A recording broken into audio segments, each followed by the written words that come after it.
Tujuan kita adalah meningkatkan akses pendidikan dan layanan kesehatan yang layak. Saya ingin mendengar laporan dari masing-masing kementerian. Terima kasih Bapak Presiden. Berdasarkan data, ada lebih dari 160 desa di Kalimantan yang belum memiliki akses ke fasilitas pendidikan dasar.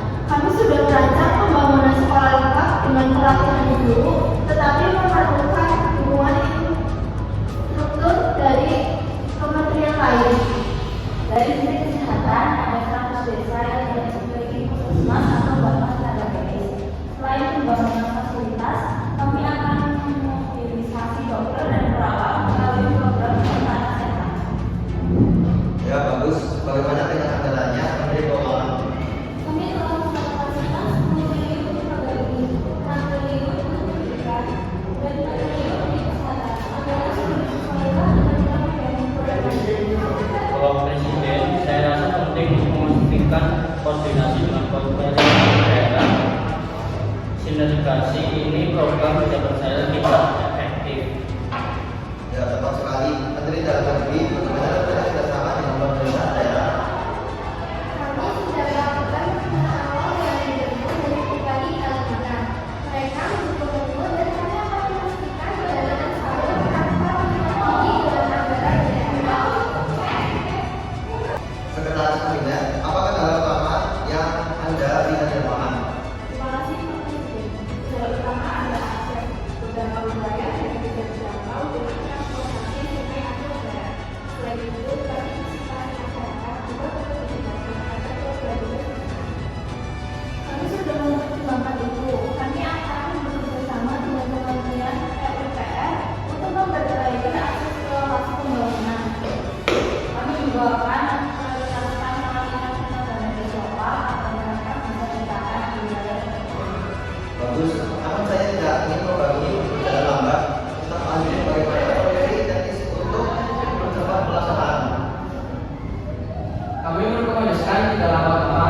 Pertama, pemetaan prioritas fokus pada desa 3T, tertinggal, terdepan, terluar dengan tingkat kebutuhan paling besar. Yang kedua, pengawasan nilai menggunakan teknologi GIS untuk memantau proses pembangunan secara langsung. Ketiga, mobilisasi sumber daya lokal, memberdayakan masyarakat setempat dalam pembangunan fasilitas. Strategi ini sangat baik. Pastikan koordinasi antar kementerian dan pemerintah daerah berjalan tanpa hambatan. Saya minta setiap kementerian bergerak cepat. Kita tidak hanya membangun gedung, tetapi memberikan harapan bagi masyarakat Kalimantan. Saya jika kita bekerja bersama, hasilnya akan maksimal. Saya akan mengawal langsung koordinasi lintas kementerian dan daerah. Mari kita buktikan bahwa pemerintah mampu membawa perubahan nyata. Terima kasih Pak Presiden. Kami di daerah siap mendukung program ini. Baik, dengan kesempatan ini, mari kita mulai pembangunan demi masa depan yang lebih baik.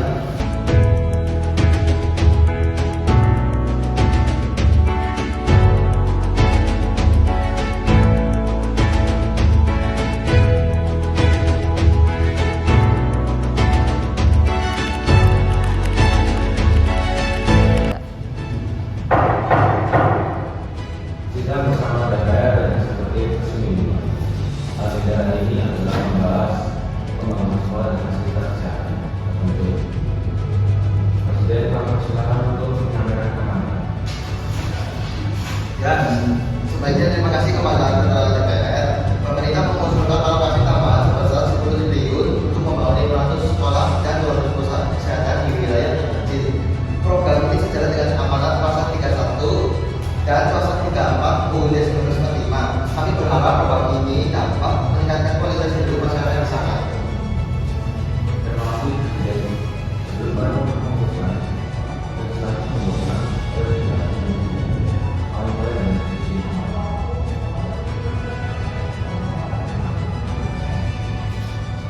Guru itu bukan area kecil, kita perlu melihat apakah usaha ini realistis, bagaimana pandangan ekonomi.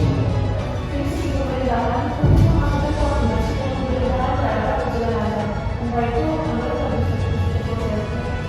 Saya mendukung pembangunan sekolah, namun pemerintah harus menjelaskan prioritas lokasi. Lokasi adalah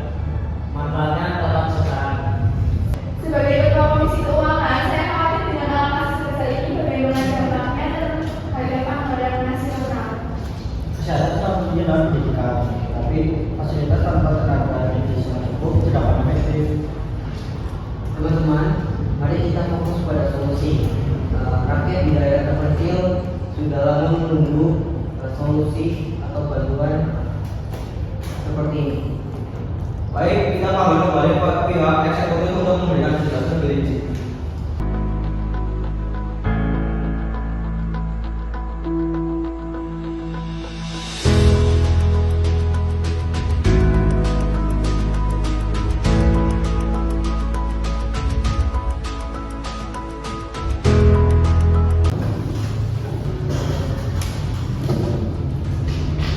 Terima kasih untuk semua anggota DPR yang telah hadir. Dan saya persilakan sementara untuk berbicara. Terima kasih atas kesempatan yang diberikan. Sebagai penghubung antara Presiden dan para menteri, saya ingin menjelaskan bahwa program ini telah dirancang secara terintegrasi. Setiap kementerian memiliki tanggungan yang jelas, dan kami bersama dengan kabinet akan memastikan koordinasi berjalan yang tepat. Kami persilakan Menteri Keuangan menjelaskan rencana anggaran yang dibutuhkan. Terima kasih. Alokasi 10 triliun terdiri dari 6 triliun untuk pendidikan, termasuk pembangunan sekolah, pelatihan guru, dan fasilitas penunjang. 4 triliun untuk kesehatan, meliputi pembangunan fasilitas kesehatan, pengadaan alat, dan pengadaan tenaga medis. Rencana ini telah disusun dengan proyeksi waktu bertahun. Bagaimana pemerintah memastikan bahwa dana ini tidak tumpang tindih dengan anggaran yang sudah ada? Kami akan bekerjasama dengan pemerintah daerah dan memastikan tidak ada duplikasi program. Pengawasan akan melibatkan BPK dan Inspektorat Jenderal. Apakah ada prioritas wilayah yang dikatakan daerah mana yang menjadi sasaran utama program ini? Kami memprioritaskan data tertinggal, terdepan, dan terluar. Data dari Kemendikbud dan Kemendagri telah digunakan untuk menentukan lokasi prioritas. Bagaimana dengan tenaga medis? Apakah sudah ada rencana pemerintah atau distribusi? Kami akan merekrut tenaga medis baru melalui program nasional sehat. Selain itu, tenaga medis yang sudah ada akan didistribusikan ulang ke fasilitas kesehatan baru. Kami memahami kekhawatiran legislatif. Transparansi adalah prioritas kami. Setiap 3 bulan, laporan perkembangan akan kami sampaikan kepada DPR. Poin-poin yang disampaikan cukup jelas, namun kami meminta pengawas tambahan untuk memastikan semua berjalan sesuai rencana. Baik, setelah diskusi, kami menyetujui program ini dengan beberapa catatan. 1. Laporan perkembangan jadwal bersama dengan DPR. 2. Pengawasan pengawasan pemerintah akan dilakukan. 3. Prioritas wilayah harus dilakukan secara transparan. Ya, kami menerima catatan tersebut. Terima kasih atas kerjasamanya.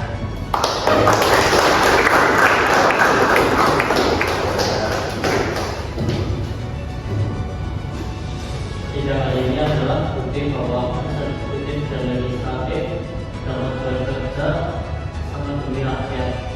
Mari kita lanjutkan sinergi ini untuk Indonesia yang lebih baik. Dan terima kasih keputusan ini menunjukkan bahwa bersama kita bisa menyelesaikan perubahan besar.